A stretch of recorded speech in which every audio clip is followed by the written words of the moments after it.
Թրամփը պատրաստվում է թեթևացնել արևմտյան սանկցիաների բեռը, որ ծանրացած է Ռուսաստանի վրա։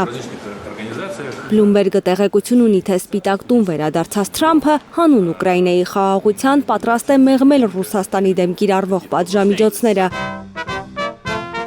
Միացյալ Նահանգների նախագահը այստեղ կարող է սակարկել, թեև ակնհայտ է, որ ամերիկյան շուկան էլ կշահի, եթե Դաշնությունը շունչ քաշի պատժամիջոցներից։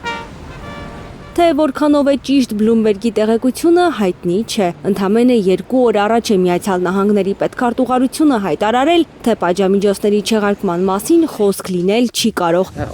քանի դեռ արյունահեղությունը Ուկրաինայում չի դադարել։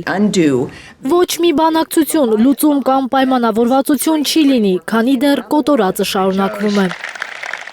Ըստ արևմտյան մամուլի Թրամփը հնարավորություն ունի վերացնել հակառուսական պատժամիջոցների 90%-ը։ Միայն կոնգրեսը կարող է խանգարել նրան։ Սպիտակ տուն Կրեմլ շփումները ինտենսիվանում են ու շուտով հնարավոր է սպառազինությունների վերահսկման հարցի քննարկմանն անցնեն կողմերը։ Շփումները շարունակվում են տարբեր մակարդակներում, դրանք կարող են կազմակերպվել մոտակա օրերին կամ ամիսներին, կարևորը որ կոնտակտ կա։ Մենք գիտենք հակառակ կողմի դիրքորոշումը, նրանք էլ գիտեն մերը։ Հույս ունեմ նրանք էլ մեր դիրքորոշումն են հասկանում։ Ռուս-ամերիկյան շփումները դուր չեն գալիս միայն Եվրոպային, ավելին սկսում են Ուկրաինայի հարցում տարաձայնություններ մտցնել նաև եվրոպական երկրների ղեկավարների մեջ։ Ֆրանսիական Le Monde տեղեկություններ ունի, որ Ֆրանսիան կողմ է Ուկրաինայում ցամաքային զորքերի տեղակայմանը, իսկ Մեծ Բրիտանիան օդային ու ծովային տարածքի պաշտպանությանը։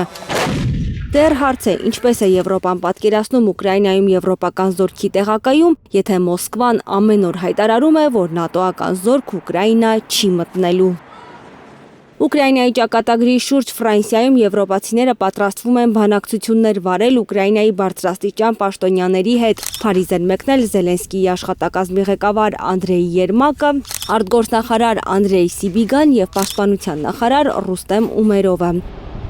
Ռուսաստանի նախագահի գրասենյակը հույս է հայտնել, որ եվրոպացիները կրակի վրա յուղ չեն լցնի, Ուկրաինային կուղղորդեն դեպի խաղաղություն։ Իհարկե ակնկալում ենք, որ եվրոպացիներն ու ուկրաինացիները կենտրոնացած կլինեն հակամարտության կարգավորման վրա։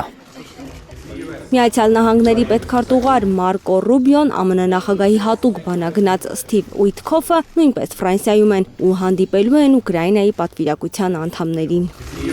Հասմիկ Սերոփյան, Սմբատ Ասլիկյան, Հայլուր։